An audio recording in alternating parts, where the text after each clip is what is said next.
I mean, I am actually surrounded by death here because this cabin we're in is called the hunting cabin, It's a and what? I have Sorry. the hunting cabin. Oh, okay. So, so I got horns from Got the whole. 10 deer and 2 badger pelts, and I think 2 Wow. ermine pelts on the wall, and 1 stuffed woodpecker. What's the point in that? I've seen that, and hunters really love this, and I see a lot of woodwork is cashing in on that because they're selling these blank face plates to put on the wall where people put antlers and animal heads on, and I don't get the aesthetics of it, but then also I see a trend where it's like, yeah, if you have the biggest horns or the biggest head or whatnot, but I mean, that's the easier target. I mean, if you're putting a squirrel up and yeah, I shot that at 300 yards, that's impressive. But shooting a moose, it's like, I mean, you just shoot in the forest and you can't not miss it. I mean, it's huge, so it's not that impressive. I'll look at the big antlers on this one. Yeah, I could hit that from the moon. No, I don't get that, and yeah, Yeah, I'm not but much for that kind of death aesthetic either. I mean, it's kind of brutal. The ones I'm looking at the moment is the one where you've cut the skull in half, or not in half, just enough so it's a bit of a skull where the horns are sitting. Oh, yeah. So I mean, you have to cut like straight through the eyes and the brain and that sort of thing. It is rather grotesque when you think about it. They probably scoop all those bits out first. That's still pretty grotesque, though. I Isn't yeah. hope so, but yeah, The that's Yeah. still not fun. but the funny thing is that when they get a skull with the horns, they're I mean they're very fascinated about the horns. It's probably a phallus thing. Anyway, Yeah. what I learned is that they take this and they just tie a rope to it, and then they throw it into the sea, and then they tie the rope to up here or whatnot, and they let it hang there for a couple of months because the all the things in the water eats the tissue away, and then when you pull it up again, it's totally clean. Hmm. And of course, a friend of a colleague of mine, he did that. And of course, he did the cardinal error of letting his friends know where he put it. So, of course, they went and instead of the huge, majestic elk head that he put down, they found like a first year, the smallest one with the teeny, tiniest horns. And they swapped them out and didn't say anything. And then, of course, three months later, he came along. I'm gonna take my nice head and get it mounted. And what the fuck is this? It shrunk. Yeah, that's a good practical joke. Things do shrink in a cold wash. Yeah, so they say. Yeah, I'm just sitting here thinking that what a lucky man you are, Howard. Just getting 4 days by yourself at home. That seems like heaven. It was, but it has a bit of a aftertaste because it is fun getting up at 8 o'clock. I mean, I could sleep in, but I did not want to because I wanted to be in my workshop. So you're like a kid at Christmas Eve. You get up and like you could feel the tension and the possibilities, and you could make anything. It's almost like getting gifts. Take your coffee and you go down to your workshop. You open a garage gate and it's hot outside, so it's like, but it's still early in the morning, so it's a fresh breath of air, and you're just sitting there and I'm gonna build shit. And you do that straight for 8 hours. You get a lot of things done and you feel great because I get a lot of shit done when I just have the time and nobody is like, daddy, daddy, daddy, daddy, daddy, daddy. um, Yeah. so, yeah, then the realization set in that, yeah, well, you're halfway through your holiday. You got another couple of things that you should do during your holiday, but yeah, I'm going to spend the rest of the holiday doing what I could have been doing in one day, but now the kids are back, and of course you want to to hang around with them, so I'm not going to be as effective. And then of course, if I didn't have to work, so it's a bit of a realization there. But then again, whatever I made in my workshop, I couldn't sell to make a living. So it's not a Yeah. it's not a viable thing, at least not yet. Making multiple things of the same is not much fun either. No.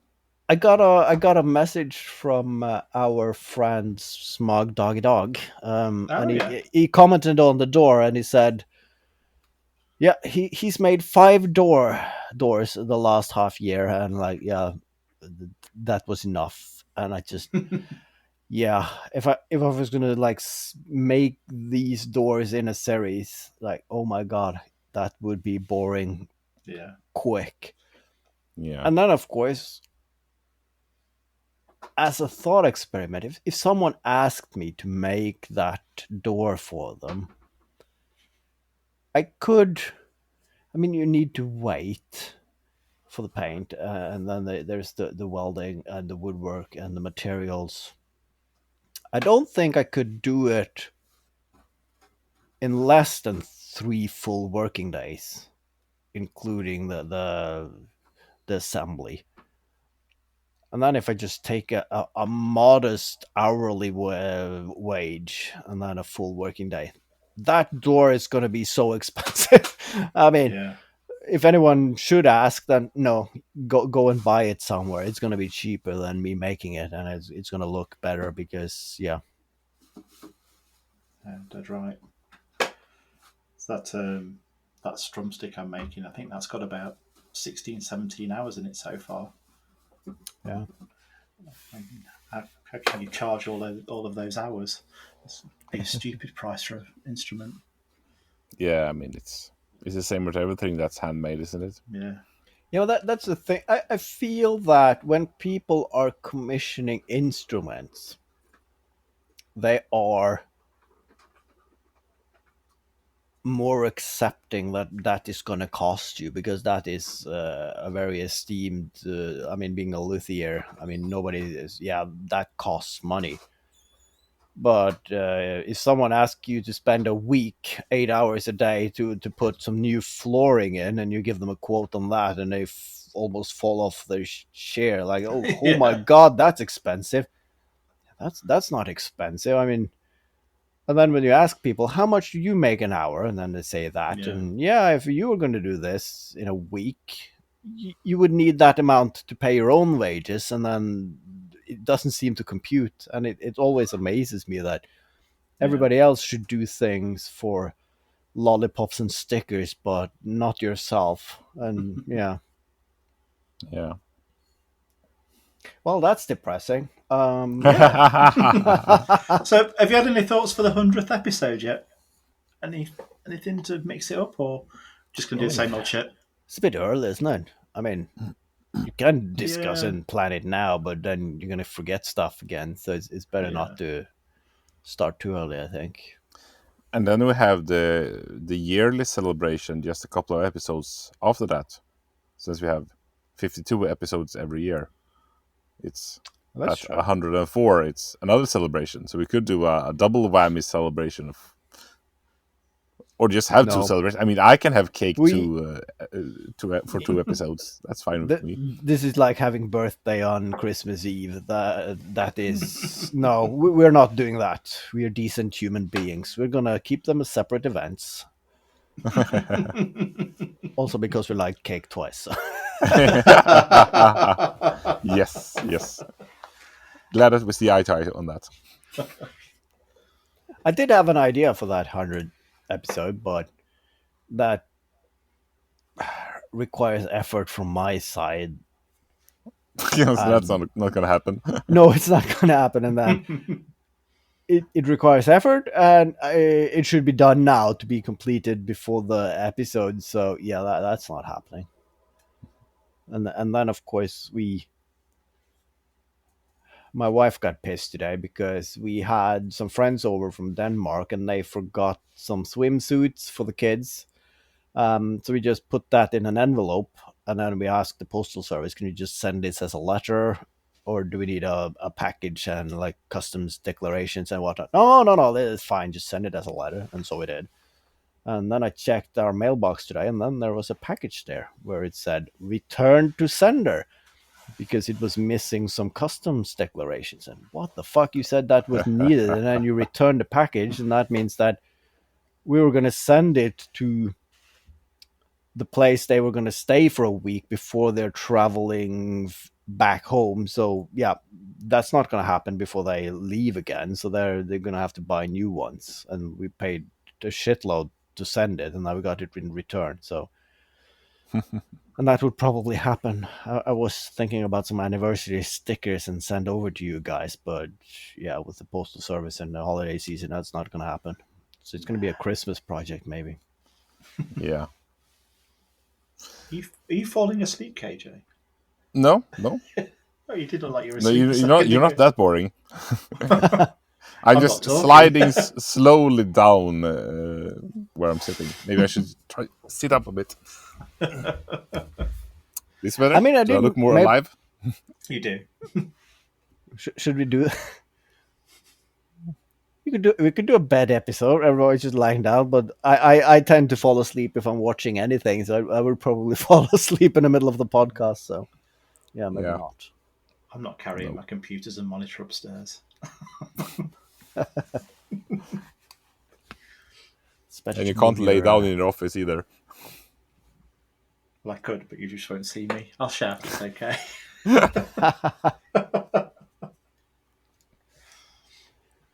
No, but 100 episodes. Who would have thought that? Not me.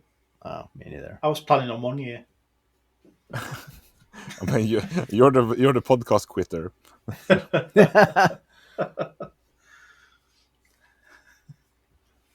Yeah, I mean it's not much I've ever done for more than a couple of years. No, it's big. I mean, it's not big. It's a small podcast, but still big for us, big for me. You've not done anything once a week with so little holiday from it, though, have you? For this long. I've missed. Not that I care to talk about other podcasts. I think I've missed 3 episodes, or will have missed 3 episodes. Yeah, it's only 2 so far.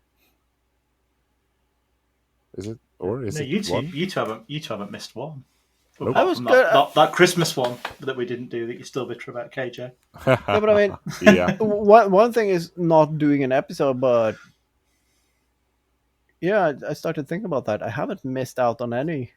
No, I haven't left you to your own devices at any occasion. No. I mean, you showed commitment. You even recorded from outside a brothel in Rome, didn't you?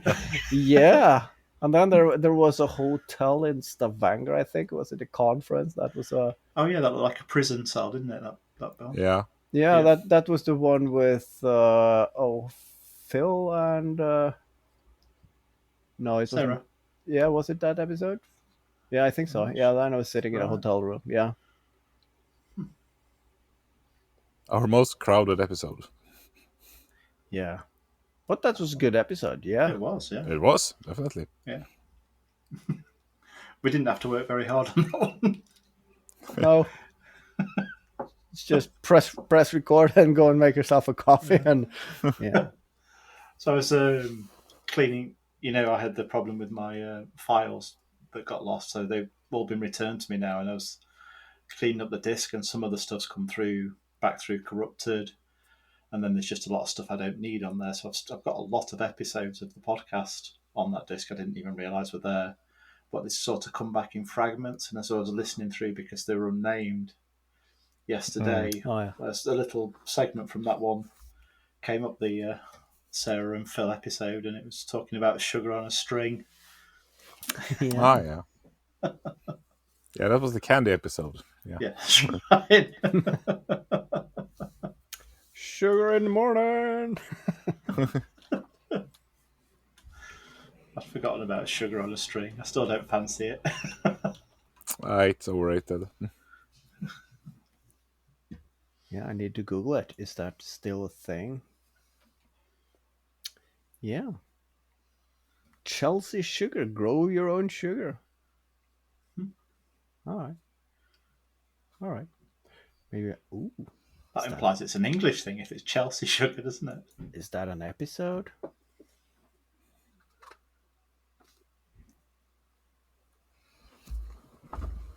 Grow your own sugar crystals. Yeah. Prepare Do that with sugar. salt as well, can't you? Salt? Yeah, You do that you with should. salt, can't you? You get those Yeah. magic trees, don't you? Those cardboardy trees that suck up the salty Yeah. solution and then look like they're frosted. But that is very. We got one of those for the kids, and it very much specified "do not eat." So we didn't dare do it. So it ended up me and my wife doing it after I went to bed, just to see how it went, and then tossed it away. Did you eat it? I had to lick it a bit, but yeah. Yeah. Still have a bit tingling in my tongue and doesn't feel the right side, but I mean that's. When it It's says getting do not better. eat, it's like do not press, isn't it? Same difference. Very much so. I mean, eating, licking, is that the same thing? You're still ingesting something, I aren't you? wouldn't So yeah. say so, but yeah. Ooh, that was. I love this guy, and of course, the police arrested him for some reason. But the tourist who made taser pockets, and then he went to Paris, and then just let the pickpocketers have at it. And then once they opened it, they got a shock, and he sent a lot of them to the hospital with like infrequent heart rhythms and whatnot. So the police had to track him down and like, you have to stop doing this before you kill someone. But that is brilliant, though. I mean, if you're going into my pocket to steal my wallet, then you deserve whatever happens to you after that. I don't feel bad for anyone. It's genius. Yeah, that made me think about the episode of the glitter bombs and whatnot, and like should you make something for thieves? It would be a nice project. I So wonder if what? I could get that obsessed with something like that. Maybe I could. I don't know. Never had a reason to.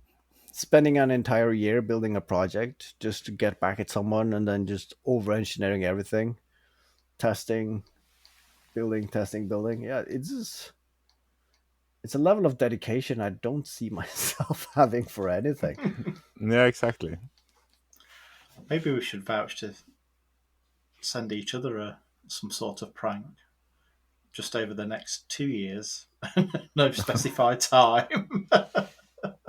The problem is we're all going to forget about it. Yep. That's Not the me. prank from my side. Yeah. Never gonna get it. Just never do it. Yeah. Every package you get sent from now on, just open at your own risk.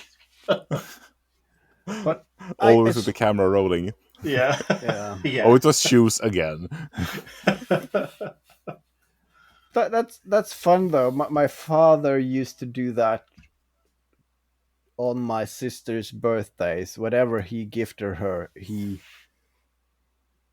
glued a box together of whatnot, so she really had to work to open it. And then I saw on Instagram someone doing that. They put like just money inside a log, and then they put a lot of screws in and glue, and then they made it like incrementally harder from one year to another. And that got me thinking, wow, that would be a good idea. But then I remember this YouTube channel who had like a suitcase with plexiglass, and they had like $10,000, and if you could break it within 20 minutes, you get the money. And then, of course, that was ridiculously sturdy built. So yeah, I don't remember if anyone got to open it actually without destroying the money, because of course you could put a torch to it, but then you'll lose the money, so you can't really do that. Yeah. But that could be a challenge, though. I mean, we could make a gift for ourselves, and The challenge is to build it so that it can't be opened, but then of course once you get it, the challenge is to try and figure out how to open it. That's good. Sounds like a kind of Hellraiser. Um, what's it called? Puzzle box thing that you're supposed to turn, and some veneer is not a veneer, but it's a thing, and Bob, and then you have Cenobites, and everyone dies. That could be a thing. Well, I mean, if you have enough time, I mean, it would be boring because all of us own angle grinders, and if you just use enough time so you don't have any heat, you can basically cut anything. So it's hard. The biggest challenge, I think, would to build something that can't be opened with an angle grinder within a reasonable amount of time. That depends on how many cutting discs you're willing to sacrifice. Yeah. I saw some short of someone opening an old wall safe that's been like 100 years old or something like that, and it took them a lot of trips to the hardware stores just to get new grinder discs. But that's... Are people using saves anymore? I mean, I've seen a lot of these treasure hunters and storage container wars on Discovery several years ago, and I saw people on Instagram posting like, yeah, we bought this house and they have a floor safe and they have someone in to open it. It's always crap. Either it's water in grass or it's just some old dock. No, not in any video has anyone found gold or money. It's at that point I'm like, yeah, fuck this video. I'm not going to spend 15 seconds watching the entire thing. And then, of course, it's always like, yeah, if you want to see what's in, you have to go to part 2. Nope. Not happening. Yeah. So, yeah. But if you moved into a house that had a safe, you would spend hours opening it, wouldn't you? Days even. Weeks even. You'd have to find out what was Definitely. in there. I was going to say that, no, fuck it. I was going to leave it and then move out. And I'm not going to offer it a thought, but yes, I would, of course. That would be... I mean, there might be gold bars with the swastikas ground off. Who knows? But I mean, if they're ground off, you don't know there were swastikas, so... But I have been thinking that, okay, what would you do if you found a pile of gold buried in a wall in your house? I mean, what's the procedure for that?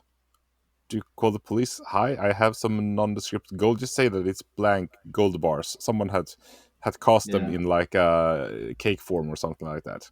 No one can see what it came from. What do you do? That's the... I've been having that thought as well. And of course, if you have a bar with an identification number, then of course, and you walk into a pawn shop or whatever, they buy gold, they're going to start asking questions, because once you come in with a gold bar or several, that's a lot of money. And then of course the IRS wants to get involved, because if you suddenly have like millions in cash because you found some gold somewhere, so it becomes rather difficult. And I thought the same as you. If you melt it down to something, but it's still a large amount. But could you, if you melt metal and you put it down, not like if you empty the crucible or whatever it's called into water, it makes these small pearls.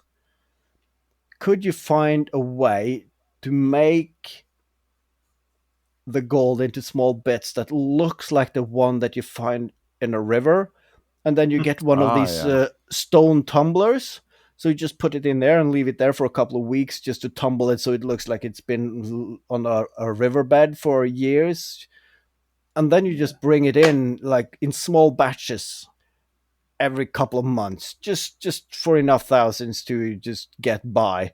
But you just, my hobby is gold mining, and I found the river that produces these. But of course, you're not telling anyone which river. But maybe that would be the... Soon a lot of people are going to ask you. That seems simpler than my idea of going on a jewellery course and learning how to become a jeweller. Making your own jewellery and selling that. Okay, or just going to the pawn shop with so grandma's old rings look very shiny. I polished them beforehand.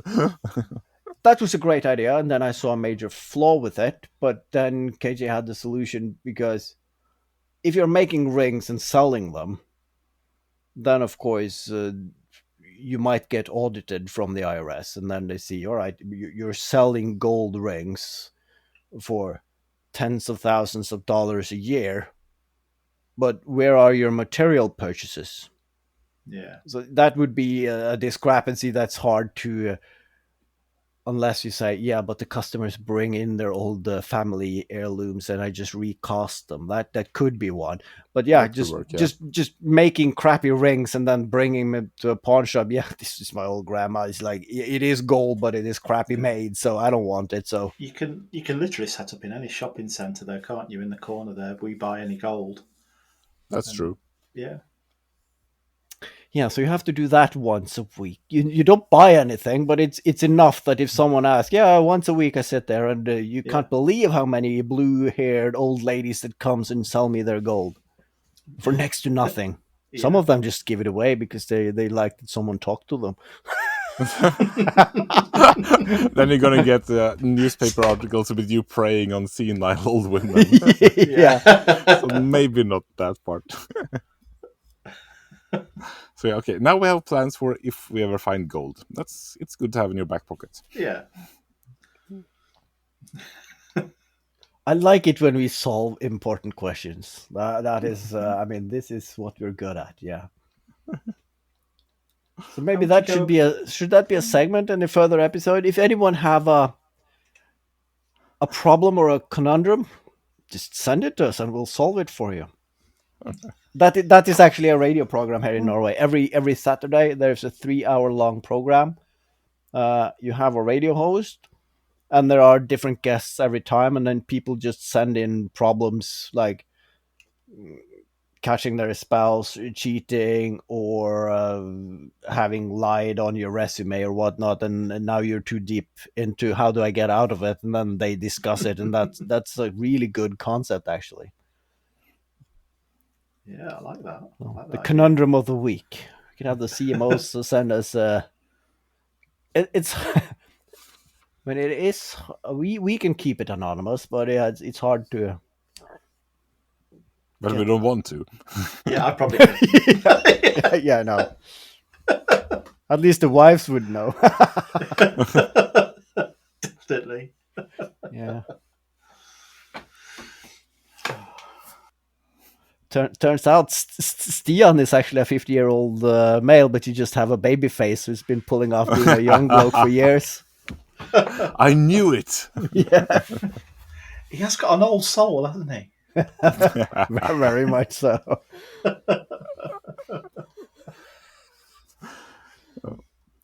Let's end this half bite before we go further into slandering, I would say. Yeah. Let's wrap it up. All right. Let's wrap it up so I could go to the store before the closing. Good night. Good day. Good morning. Thanks for listening. Bye. Bye.